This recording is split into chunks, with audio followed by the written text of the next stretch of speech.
Fala galera, tô aqui novamente com o Xiaomi Redmi 14C. Vou estar ensinando vocês hoje como tá voltando aos seus ícones normais, né? Digamos que eu tenho que mudar daqui os seus ícones, não tenha gostado, vou ensinar vocês como tá voltando aqui. Bom galera, a primeira coisa que vocês vão fazer, vocês vão procurar aqui o aplicativo de temas, né? Ele deve estar ou com um rolo de tinta, ou com um pincel, ou com uma blusa, um cabide, uma coisa assim. Você vai clicar aqui. Opa, aparece anúncio de vez em quando, acontece. O que vocês vão fazer agora, galera? Vocês vão procurar aqui esse símbolozinho aqui no canto inferior direito. Aqui vocês vão em temas. Aqui vai ter, ó, o clássico. Aí vocês vão pegar aqui em personalizar, ícones. E aplicar.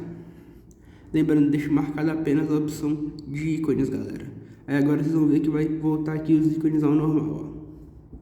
Bom galera, este foi o vídeo, até a próxima, espero que vocês tenham gostado, comente, compartilhe, se inscreva no canal, até a próxima, valeu, falou!